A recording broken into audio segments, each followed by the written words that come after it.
बल्कि एक बस्ती थी, उस बस्ती में कोई और मुसलमान नहीं, बल्कि वो कलमा। हमारे चैनल से जुड़ने के लिए YouTube पर हिबा नेटवर्क सब्सक्राइब करें। मोहब्बत थी, वो भी हुसैन पाक का नाम लिया करते थे। एक गांव में कोई भी नबी का कलमा पढ़ने वाला नहीं, वहां पर एक बच्ची पैदा हुई। जैसे ही बच्ची पैदा होती है, उसकी माँ का इंतकाल हो गया। अल्लाह अल्लाह अकेली बच्ची है और नौजवान बाप है, अभी पहला ही बच्चा है, माँ का इंतकाल हो गया। अब बेटी अकेली रह गई। बाप के लिए कितना बड़ा मुश्किल है, बहुत ज्यादा मुश्किल है। बाप परेशान था, मगर रुई दूध में भिगो भिगो करके उस बच्ची को दूध पिला रहा। कभी थोड़ी बड़ी हो गई तो शीशी से करके दूध पिला रहा। बाप माँ बन गया, माँ की तरह बाप उसको पाल रहा है। अल्लाह अल्लाह बच्ची थोड़ी सी बोलने लगी, थोड़ी सी चलने लगी, थोड़ी सी बातें करने लगी। बाप की मोहब्बत और बढ़ गई, क्योंकि बाप ने उसको पाला था। वो कह रही है, बाबा मेरी माँ कहाँ है? वो कहता था, बेटा मैं ही तो माँ हूँ। कहा मेरे बाबा कौन है? कहा बेटा बाबा भी मैं ही हूँ। लोगों ने समझाया, ऐ लोगों ऐसा करो, उन लोगों ने समझाया, ऐ भाई तू दूसरी शादी कर ले, तू अभी जवान है। मगर उसने क्या किया? कहा नहीं नहीं, मेरी बेटी की मोहब्बत बट जाएगी, अब मुझे शादी नहीं करनी है, मुझे इसी लड़की को पालना। अल्लाह अल्लाह पालता चला जा रहा है। अब जरा सुनो, हुसैन पाक का महीना आता है, लोगों को पता चलता है, कहीं दूर जगह पर मुहर्रम का मामला होता, वो बाप को पता चलता। बाप वहां पर जाकर के दुआएं मांगता। बेचारा गैर मुस्लिम था, उसे मांगने का ढंग नहीं था, मगर अल्लाह ताला सबके दिल के हालात को जानता। अब वो लड़की बड़ी हो गई, लड़की बड़ी हो गई, कहीं जाता है तो हाथ पकड़ के लेके जाता है। अब जब जवान हो गई, बड़ा नाम हुआ, चर्चा हुआ गांव में। बाप बेटी का प्यार देखो, बाप बेटी की मोहब्बत देखो। लड़की से पूछा जाता तेरी माँ का, तो अपने बाप का नाम बताती। पूछा जाता तेरा बाप कहाँ है, तो अपने बाप का नाम बताती। कहती मेरी माँ भी यही है, मेरा बाप भी यही है। ओ गयूर मुसलमानों सुनो, अब वो लड़की जब जवान हो गई, मगर इम्तिहान आ गया, आजमाइश आ गई। उसके गांव में बीमारी फैल गई, उस लड़की को बीमारी लग गई। बीमारी क्या थी वो भी सुन लो, कोढ़ का मर्ज था, कोढ़ का मर्ज था।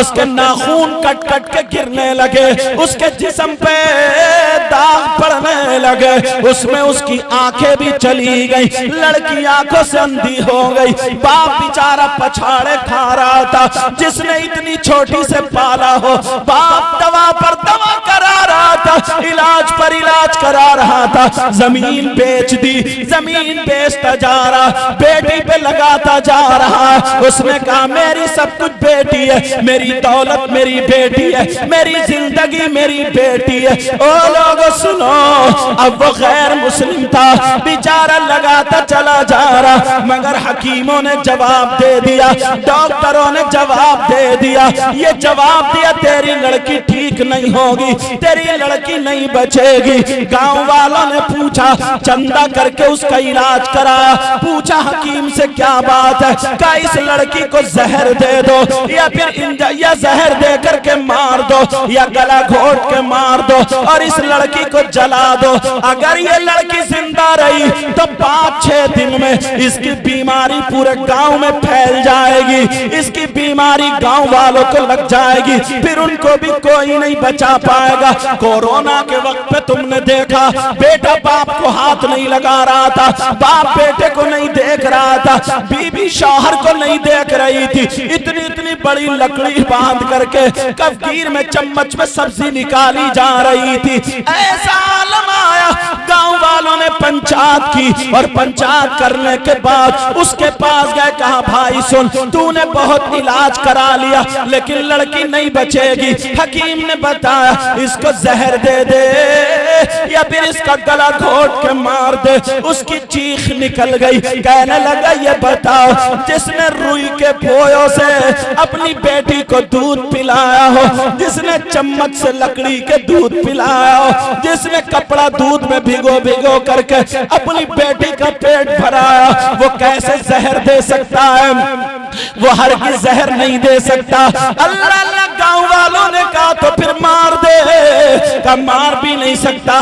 गांव वाले बोले कल तक हम तुझे टाइम दे रहे हैं, बाकी हम देख लेंगे। उसने बेटी ने कहा अब्बा मुझे जहर दे दो। कहा बेटी अगर मरूंगा तो पहले मैं भी मरूंगा, तुझे कौन से हाथों से जहर दे दूं? कहा अब्बा मेरी मैं बहुत बदनसीब हूँ, मेरी माँ मुझे पैदा करते ही मर गई। अब्बा आप मुझे मत बचाओ, अपनी जान हलाकत में मत डालो। मगर बाप था बाप, तुम अपनी बेटी से कितना प्यार करते हो, तुम अपने बेटों से कितना प्यार करते हो, जरा सुनो। अब वो लड़की कहने लगी बाप मुझे जहर दे दो, मगर बाप बोला नहीं। दूसरा दिन आ गया, गांव वाले इकट्ठे होकर के आए, क्या क्यों नहीं मारा, क्यों नहीं मारा? गांव वालों ने कहा इसे चप्पल जूती मार के बाप बेटी दोनों को घर से निकाल दो। बेचारे की समाज में बड़ी इज्जत थी, अभी तो बड़ी तारीफ हो रही थी, अब गालियां दी जा रही हैं। सब अपने अपने बच्चे बचाने के चक्कर में है। उसे जूता चप्पल मार के निकाला गया। उसने कहा बाप मुझे जहर दे दो। कहा नहीं बेटी चल चल। हाथ पकड़ के बेटी को लेके चल दिया जंगल की तरफ को। दोनों बाप बेटी चलते चले जा रहे हैं, मगर कोई पुरसाने हाल नहीं है। जिसका कोई नहीं होता उसका खुदा होता है। तभी तो कहा फानूस बन के जिसकी हिफाजत हवा करे, वो शमा क्या बुझे जिसे रोशन खुदा करे। ये लड़की जा रही थी, ऐ जमीन के बनाने वाले मालिक, ऐ आसमान के मालिक, कोई तो होगा इन पेड़ों का मालिक। आज मेरी भी सुन ले।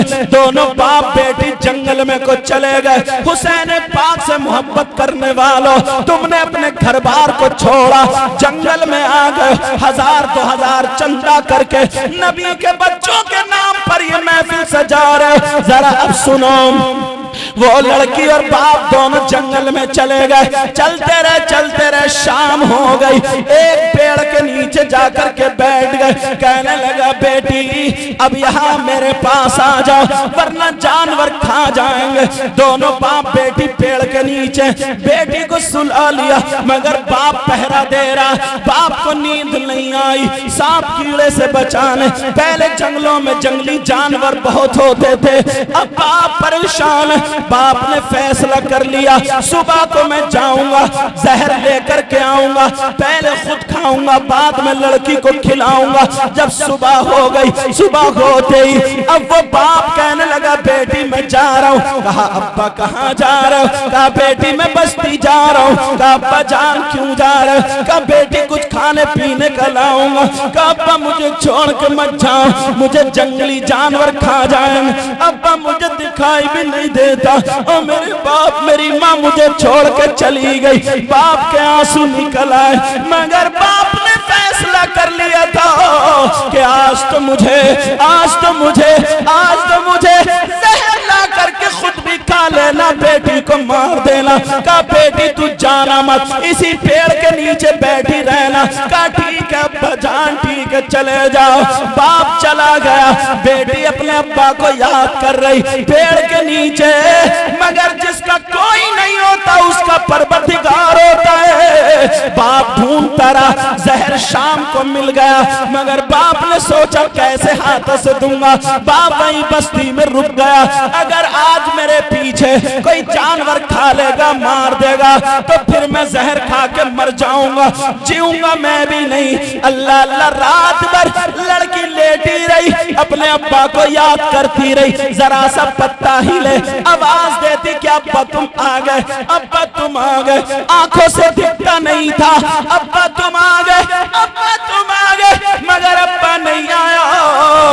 अब वो रात भर पेड़ के नीचे लेटी, शबनम का जमाना था, जैसे ही पेड़ के नीचे लेटी कहीं से कबूतर आ गया, एक परिंदा आ गया, कबूतर आकर के उसी पेड़ के ऊपर बैठ गया जिसके नीचे ये लड़की सो रही थी, लेटी हुई थी। रात भर कबूतर ऊपर बैठा रहा, लड़की नीचे लेटी रही, कबूतर के पर शबनम में भीग गए, ओस का वक्त था, पत्ते भी भीग गए। अब दिन हो गया, उधर बाप जो था जहर लेके चला, इधर लड़की पेड़ के नीचे लेटी है। कबूतर ने उड़ने की तैयारी की, हर परिंदा ये चाहता है कि अपने परों को हिलाए तब उड़े।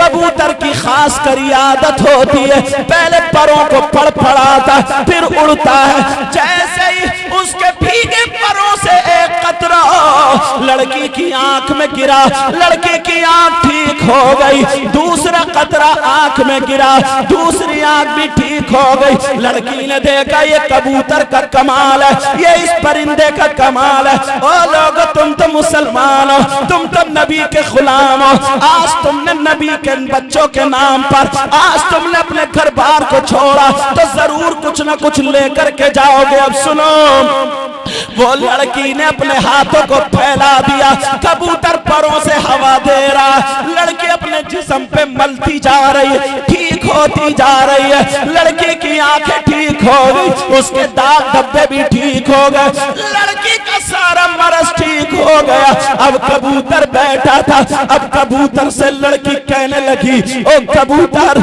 अरे तू कबूतर नहीं है, तू मेरा परवरदिगार है। ये मेरे जुमले नहीं, उस लड़की के जुमले हैं, नकले कुफ्र कुफ्र नबाशत। अब वो क्योंकि गैर मुस्लिम थी, वो कहने लगी, ओ कबूतर, तू मेरा खुदा या भगवान, उस दौर में जो भी कहती हो, लेकिन मैं जुमले थोड़े बदल के बोलूंगा।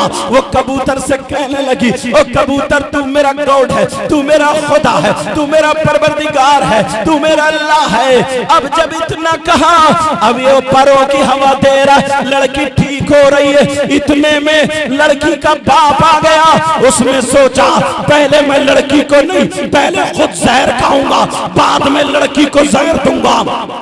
मगर यहाँ पर आकर के देखा तो यहाँ तो मामला उल्टा है। यहाँ देखा तो लड़की ठीक हो गई, लड़की ठीक हो गई, वो लड़की को चिपट गई, लड़की बाप को चिपट गई और बाप लड़की को कहा, बेटी ये बता तू ठीक कैसे हुई? बड़े बड़े डॉक्टर फेल, बड़े बड़े हकीम फेल, मैंने जमीनें बेच के लगा दी, मगर तू ठीक नहीं हुई। बेटी बता तू ठीक कैसे हुई है? अल्लाह अल्लाह। तो वो लड़की कहने लगी, बाबा ये इस कबूतर का कमाल है, बाबा ये इस परिंदे का कमाल है। कहा, बाबा ये परिंदा नहीं, ये खुदा है, ये परवरदिगार है। जब इतना कहा तो वो जो था गैर मुस्लिम कहने लगा, हाथ जोड़ के कहने लगा, ओ कबूतर, आज के बाद मैं तेरी पूजा करूंगा, आज के बाद मैं तेरी परिस्थिति करूंगा, आज के बाद मैं तेरी इबादत करूंगा, आज के बाद तू मेरा खुदा, तू मेरा गॉड। अपने लफ्जों में जो भी उसने कहा, क्योंकि हम तो खुदा अल्लाह को मानते हैं, उसके अलावा कोई और खुदा नहीं है, लेकिन उसके जुमले बोल रहा हूं। वो कहने लगा, ओ कबूतर, तू मेरा खुदा है। कबूतर रोने लगा, कबूतर की आंखों में आंसू आ गए, टप टप गिरने लगे। अब कबूतर दुआ मांगने लगा। सुनने की बात है लोगों, अब कबूतर दुआ मांगने लगा और कहने लगा, परवरदिगार तू मुझे जबान दे दे, ऐ अल्लाह तू मुझे जबान दे दे, 2 मिनट के लिए जबान दे दे, ताकि मैं इसको बता दूं ये गैर मुस्लिम है, मैं इसको बता दूं मैं खुदा नहीं हूं, मैं परवरदिगार नहीं हूं, मैं अल्लाह नहीं हूं, मैं कबूतर हूं, मैं परिंदा हूं, मैं खालिक नहीं हूं, मैं मखलूक हूं। अब कबूतर दुआ मांग रहा है, मौला परवरदिगार मुझे 2 मिनट के लिए जबान दे दे। जब इतना कहा, कबूतर की दुआ कबूल हो जाती है, कबूतर को जबान मिल गई। अब कबूतर कहता है, ए गैर मुस्लिम सुन ले, तू मुझे खुदा कहता है, मैं खुदा नहीं हूँ, मैं कबूतर हूँ, तू मुझे परिंदा मान, खुदा नहीं, खालिक मत मान, मैं मखलूक हूँ, अरे मैं परवरदिगार नहीं हूँ। अल्लाह एक है, अल्लाह एक है, अल्लाह एक है, तू का कलमा पढ़ ले, उसके नबी मोहम्मदुर रसूलुल्लाह है। तो वो यहूदी, वो मुशरिक, वो गैर मुस्लिम कहने लगा, ओ कबूतर मैं कैसे मानूं? बड़े बड़े डॉक्टर फेल, बड़े बड़े हकीम फेल, जहां मेरी बच्ची ठीक ठीक नहीं हुई, ये बता तेरे अंदर कमाल कहां से आया, तेरे परों का कमाल कहां से आया।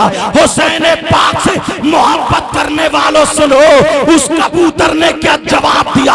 वो कबूतर कहता है ओ गैर मुस्लिम, पहले तू कलमा पढ़ ले। उसने कलमा पढ़ लिया और कहा ये मेरा कमाल नहीं है, ये नबी के नवासे का कमाल है, ये हुसैन पाक का कमाल है, ये अहले बैत का कमाल है, ये सैयदों का कमाल है, ये करबला में शहीद होने वाले फातिमा के दिल के टुकड़ों का कमाल है, नबी की औलाद का कमाल है। कहा कैसे? कहा मैं नहीं मानता, पहले मुझे बता। अब कबूतर रो के बयान करने लगा। कहा सुन, आज से 1 साल पहले, 1 साल पहले मैं, मेरे छोटे छोटे 3 बच्चे थे, मैं उन तीनों बच्चों को चूगा दे रहा था। मेरी एक कबूतरी भी थी, मेरा एक घोंसला था, मैं उन्हें दाना खिला रहा था, मैं उन्हें चूगा दे रहा था। मगर मेरे पास एक कबूतर, एक परिंदा उड़ता हुआ आया और आकर के कहने लगा अरे तू यहाँ अपने बच्चों को खाना खिला रहा है, नबी के बच्चे करबला में 3 दिन से भूखे प्यासे हैं, अरे तू यहाँ पर पानी पिला रहा है, नबी के बच्चे 3 दिन से भूखे प्यासे करबला में शहीद हो गए हैं, फातिमा के लाडले शहीद हो गए हैं, नबी के गुलाम, नबी की औलाद शहीद हो गई है। जब इतना कहा तो वो परिंदा बोला मैंने अपने घर बार को छोड़ दिया, मैंने अपनी बीबी कबूतरी को छोड़ दिया, मैंने अपने बच्चों को छोड़ दिया, तुम भी हुसैन की मोहब्बत में घर बार को छोड़ के आए हो, अगर ये मोहब्बत कबूल हो गई तो बेड़ा पार हो जाएगा।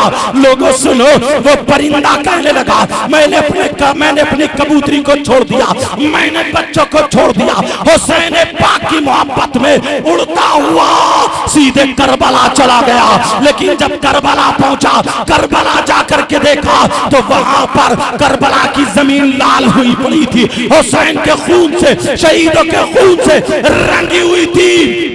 वो कबूतर बोला वो मैं जब गया तो मुझे कोई बच्चा नहीं मिला, लेकिन उनके खून के कतरे मिले, मैं इतना रोया और रो रो करके मैंने अपने परों को करबला की जमीन से टच कर दिया। हुसैन की मोहब्बत में, हुसैन की मोहब्बत में अपने परों को बिछा दिया।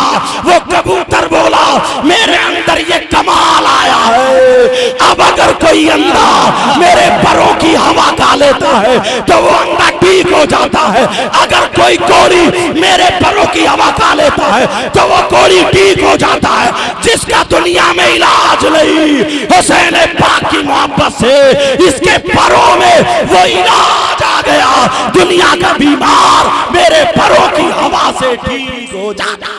नारे तकबीर।